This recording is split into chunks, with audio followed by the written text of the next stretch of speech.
it says here we are being built up into a spiritual house. और वो हमें आत्मिक घर में हमें बना रहा है कि हम आत्मिक घर को बना सकें। And I pray that each one of us, each of the stones, God wants us as stones to live together in harmony, working together as He, in the hands of the builder. As He builds us, I pray that we will be available to Him to build us up in unity, in love. और ऐसे ही परमेश्वर चाहता है कि हम सब एक मन होकर और एकता में उसके भवन का निर्माण करें। And friends, God is building us into a temple that offers praise to Him. परमेश्वर हमें ऐसा बनाता है कि उसकी आराधना करने के लिए, ताकि हम उस भवन को बना लें उसकी जहाँ से उसकी आराधना हो। And not only that, God is, when you build your foundation, your life upon the foundation which is Jesus Christ, God also makes us a priest. We are the royal priesthood. और परमेश्वर हमें याजक भी बना देता है जब हम उस कोने के सिरे के पत्थर को अपना जीवन बना लेते हैं। He says here, you are being built up into the spiritual house to be a holy priesthood, offering spiritual sacrifices acceptable to God. Verse 5. तुम भी अपने जीवित पत्थरों के समान आत्मिक घर बनाते जाते हो, जिससे याजकों का पवित्र समाज बनकर ऐसे आत्मिक बलिदान चढ़ाओ जो यीशु मसीह के द्वारा परमेश्वर को ग्रहण है। Ephesians chapter 2 verse 21. इफिसियों उसका दूसरा अध्याय और उसकी 21वीं आयत। I'm going to land my plane very quickly. I know how it is when a pilot says he's landing and then he takes you around a little bit, but I'm going to land right now. Ephesians chapter 2. I hope you are paying attention. I'm done. Ephesians chapter 2 verse 21. इफिसियों उसका दूसरा अध्याय और उसका 21वां पद। Let's read from verse 9. 19वें पद से हम पढ़ेंगे। Go ahead. इसलिए तुम अब विदेशी और मुसाफिर नहीं रहे, परंतु पवित्र लोगों के संगी, स्वदेशी और परमेश्वर के घराने के हो गए, और प्रेरितों और भविष्यवक्ताओं की नींव पर, जिसके कोने का पत्थर मसीह यीशु स्वयं है, बनाए गए हो, जिससे सारी रचना एक साथ मिलकर प्रभु में एक पवित्र मंदिर बन जाती है। Yes, God is wanting us to be a holy people. परमेश्वर चाहता है कि हम पवित्र लोगों का समाज बन जाए। Only when a church is holy will a church really be healthy. और जब एक कलीसिया पवित्र होगी, तभी वो सुरक्षित होगी और तभी वो स्वस्थ होगी। And only when a church is holy, and what I mean is, you and me, when we are holy, only then we can be a witness of the Lord Jesus Christ. जब आप और मैं अपने जीवन को पवित्रता में बिताएंगे, तब ही हम लोग यीशु मसीह के सुसमाचार का प्रचार कर सकते हैं। And the Bible tells us, Jesus said, you are the royal priesthood, the holy nation,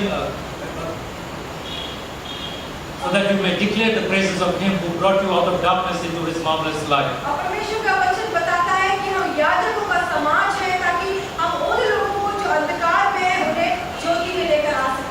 Friends, when you and I are building our lives on the Lord Jesus, on the foundation of the Lord Jesus Christ, we become living stones. We become a temple of God. We become royal, the priests of God, and so that we can intercede for one another and intercede, bring people. The priest is someone who is a mediator between God and the people, and that's what God wants you and me to be, to help people to come to know Jesus Christ, and you and I have that obligation.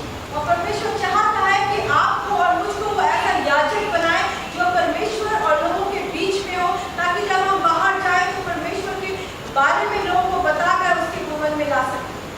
God bless you all, and thank you for your time this evening. और परमेश्वर आपको बहुत आशीष दे, और मैं धन्यवाद करता हूँ आपके समय के लिए जो आज शाम आपने हमें दिया। As I said, I want to give you an invitation, even as I pray and close in prayer.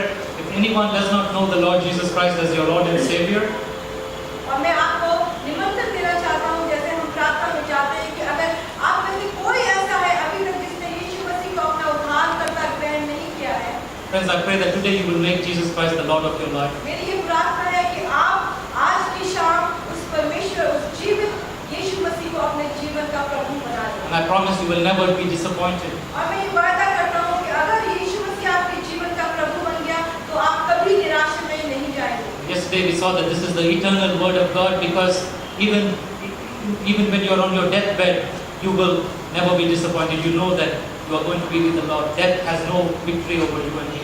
और जैसे हमने कल देखा कि ये वचन है, ये वाणी स्थिर रहने वाला वचन है। हालांकि आप मृत्यु के बिस्तर में भी होंगे, तभी भी आपको ये आश्वासन होगा कि आप अपने प्रभु के पास चले जाएंगे। Shall we go to the Lord in prayer? आइए हम प्रार्थना करें। Dear God, Father, we are grateful to you, God, for this time that we can meditate on your word. परमेश्वर, हम धन्यवाद करते हैं आज की शाम के लिए कि हम आपके वचन पर मनन कर सकें। Yes, God, your word is not a dead letter, Father, it's a word which gives life. परमेश्वर, ये एक मृत पत्र नहीं है परमेश्वर, पर आपका वचन हमें जीवन देता है।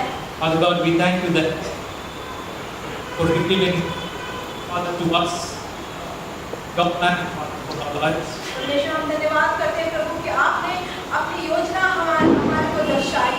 Father, we thank you for the Lord Jesus Christ. हम धन्यवाद करते हैं यीशु मसीह के लिए। Father, we remember, Lord, that we thank you for this, Father, for your plan for our lives. परमेश्वर, हम धन्यवाद करते हैं आपकी योजना जो आपने हमारे जीवन के लिए बनाई है। Father, help us to remember, God, to build our lives and continue to build our lives, Father, on the Lord Jesus Christ. परमेश्वर, हमें याद दिलाइए बार-बार और हम ये कोशिश करते रहें यीशु मसीह कि आपके ऊपर हम अपने जीवन की इमारत को खड़ी करें। Father, I pray for each and every family that is here. परमेश्वर, हर एक परिवार जो यहाँ पर है उसके लिए मैं प्रार्थना करता हूँ। Father, I pray for every individual that is here. हर एक जन जो व्यक्तिगत है, व्यक्तिगत रूप में यहाँ पे मौजूद है, उसके लिए प्रार्थना करता हूँ। Father, I pray that you will, by your Holy Spirit, God, you will give us the wisdom to Father, to remember that every other ground is sinking sand. परमेश्वर, अपने पवित्र आत्मा के द्वारा प्रभु हमें ये प्रकाशन दीजिए और बताइए कि हर एक और दूसरे जो भूमि है वो बिल्कुल गिरी हुई भूमि है। Father, help us to remember to build our lives upon Christ and the rock of all ages. परमेश्वर, हमें याद दिलाइए कि और हमारे पर अनुग्रह करिए प्रभु यीशु मसीह कि हम अपने जीवन को आप उस जीवित पत्थर के ऊपर खड़ा कर सकें। Father, I pray your blessings upon this church as well. परमेश्वर, आपकी आशीषों को इस कलीसिया के लिए मांग लेता हूँ। Father, I pray that this church will be a great witness, Lord, in this community, in this city. परमेश्वर, मेरी ये प्रार्थना है कि इस शहर में प्रभु कि ये जो कलीसिया है आपके नाम का प्रचार करे। I pray, Father, that this church will be a holy temple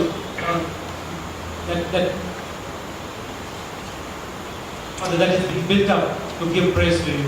परमेश्वर, मेरी ये प्रार्थना है कि ये कलीसिया एक पवित्र याजकों का समाज बन जाए ताकि उससे आपकी महिमा हो।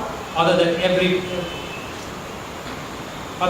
this church will be a great witness for your glory, God. परमेश्वर, मेरी ये प्रार्थना है कि ये कलीसिया आपकी महिमा के लिए बहुत बड़े-बड़े काम कर सके। Father, I pray your blessings upon Pastor J.P. Singh. I thank you for his leadership, Father. I pray that you will continue to use him for your glory. परमेश्वर, मेरी ये प्रार्थना है हमारे पासवान जेपी सिंह के लिए कि उनके ऊपर आपकी आशीष हमेशा ठहरी रहे। Father, be with his family and his future, God. उनके भविष्य में प्रभु यीशु मसीह आप उनके साथ रहें और उनके परिवार के साथ रहें। Father, I pray all these things in the name of the Lord Jesus Christ. इन सारी बातों को धन्यवाद करते हुए प्रभु यीशु मसीह के नाम से मांगते हैं। Amen.